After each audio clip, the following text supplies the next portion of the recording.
Good afternoon. Today is April 10th, and we have a quick bill hearing, Senate Bill 240. And while they're approaching, let's give Mr. Photographer a round of applause. Thank you, sir. It's a great name if you're a photographer. It is. Have your name be Mr. Photographer. It is. My name is Teacher. Whenever you're ready.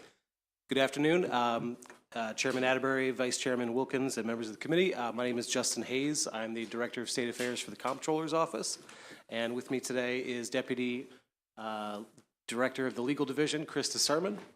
And we are here today in support of Senate Bill 240. This bill was sponsored graciously by Chairman Gazzoni, and we'd like to thank the committee for providing the opportunity for our testimony to be heard. This bill is really just about fundamental fairness. This bill helps correct a piece of the PTE bill from, I believe, 2020 or 2021, wherein Maryland-based entities are currently being taxed at a higher level than out-of-state PTE entities, and this bill would correct that. Specifically, this bill amends the tax general article to require resident members of pass-through entities that pay their entity-level taxes to another state to add back the amount of the credit received in that other state. The Comptroller's Office worked with the Maryland Association of Certified Public Accountants to develop an amendment to the original bill text, and we agree, as they do, that as amended, Senate Bill 240 fulfills the original goal of revenue neutrality and promotes fairness by putting Maryland-based PTEs on equal footing with out-of-state peers. And if there's any questions, I'm happy to take them, but we would request a favorable consideration. Thank you. Any questions? Okay, seeing none, thank you very much. That concludes the hearing on, excuse me, Senate Bill 240. Okay, now we are going to have a voting session. Do I need to hop off this? Yes. Okay, we're going to have a voting session, so just give us a second. We have to change systems or something.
Okay, good afternoon. Today is April 10th, and this is a voting session of the Ways and Means Committee.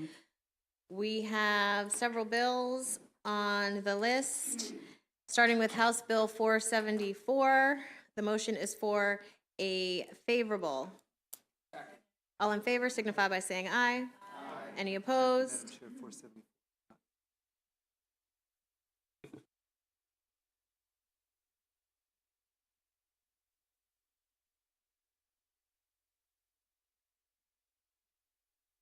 Okay, that was a straw vote. So, House Bill 474 is for an unfavorable, and that's the sale of residential real property offers to purchase and transfer tax. All in favor of the unfavorable signify by saying aye. Aye. Any opposed? Okay, House Bill 474 is unfavorable. House Bill 678, and there are amendments. Delegate Barnes. Thank you, Madam Chair. Thank you, everyone, for being here today. As introduced, this bill exempts the purchase of electricity by a farmer from the state sales and use tax when used for certain purposes. It has an amendment. Amendment strikes the bill requiring the comptroller in consultation with certain entities to study and report to the General Assembly on exempting electricity from the sales and use tax if the electricity is purchased by a farmer for certain purposes. Move the amendment. Any discussion? All in favor of the amendment signify by saying aye. Aye. Any opposed? Okay, the amendment's passed. Motion on the bill is amended. Move favorable. Any discussion? All in favor of 678 as amended signify by saying aye. Aye. Any opposed? 678 passes favorably as amended. And to clarify, the one we just voted unfavorable, we were secondary, E&T was primary, and they had voted it down, so we had to do that. Senate Bill 240, the bill that we just heard, the motion is a favorable. Any discussion? All in favor signify by saying aye. Aye. Any opposed? Okay, so we're gonna do, Haley, there are some unfavorables on Senate Bill 270. I'm sorry, 240. Delegate Long, Delegate Miller, Delegate Hartman, and Delegate Griffith. Senate Bill 240 passes as favorable. Senate Bill 640, and there are amendments. Delegate Barnes.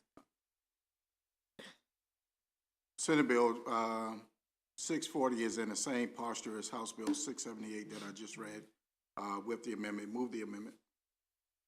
Any discussion? Okay, all in favor of the amendment signify by saying aye. Aye. Any opposed? Okay, the amendment's passed. Motion on the bill is amended. Move favorable. Any discussion? Okay, all in favor of Senate Bill 640 as amended signify by saying aye. Aye. Opposition? Okay, Senate Bill 640 passes favorably as amended. Senate Bill 846. The motion is for a favorable. It's a lot. Any discussion? Okay, all in favor signify by saying aye. Aye. Any opposed? Delegate, okay, we have some oppositions to Senate Bill 846. Delegate Long, Delegate Miller. Senate Bill 846 passes as favorable. Okay, we have some concurrences. So the following bills, I'm going to make a motion to move to concur on all of the following bills, okay? So we're doing it as one consent motion. 210, Baltimore County Board of Education, election of members, House Bill 290, dental services, House Bill 410, Election Reform Act of 2023, House Bill 437, Prince George's Public Schools, House Bill 529, Gaming Video Lottery Terminal, Local Impact Grants, Baltimore City, House Bill 1047, Juvenile Services Education Program, House Bill 1200, Election Judges Minimum Compensation, House Bill 529, Gaming Video, did I do that already? I think I did that one. Yeah, I did that already. So the motion is to concur on all of those. Is there a second? Discussion? Yes. The bill for compensation for election judges, what's happening with it? The motion is to, okay, go ahead, Madam Vice Chair. Thank you for the question. Basically, where we ended up is that when it comes to that extra $100 that for returning judges, that the state and the local will split that. So for those who are concerned about cost, this is a concession that reduces the cost for the locals. And there's also a provision that requires that the state board would develop a recruitment plan, like a template recruitment plan that locals can use if they would like to help with recruitment and retention as well. So we're still increasing the pay to $250, correct? Yes. That's paid for by the county? Yes, but it's always, the local judge pay has always been paid for by the Right, county, but but yes. it was at a lower rate before. It's a local mandate. Then the $50 training or whatever is paid for by the county? $50 training? Yeah, Okay. yeah. Yes. Okay. Very good. I'll vote against the consent calendar if that's included, so. Well, you can vote for the consent calendar and ultimately vote against the bill on the floor. Is this recorded, the votes?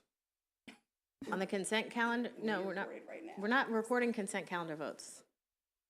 All in favor of the consent calendar to concur signify by saying aye. Aye. Any opposed? Okay, the consent calendar passes. Last one, Motion not to concur on House Bill 432, Prince George's County Chief Executive Officer of Public School Systems. The Senate amendments alter the membership of the search committee tasked with selecting nominees for the head of the Prince George's County School System and make the act not an emergency measure. We're appointing a conference committee. Delegate Nick Charles, Chair of the Prince George's County Delegation, Delegate Darrell Barnes, and Delegate Griffith. Motion is not to concur. Second. All in favor signify by saying aye. Aye. Any opposed? Okay, the motion carries. Thank you, everybody. We will be coming off the floor to vote at some point. Yes, Haley?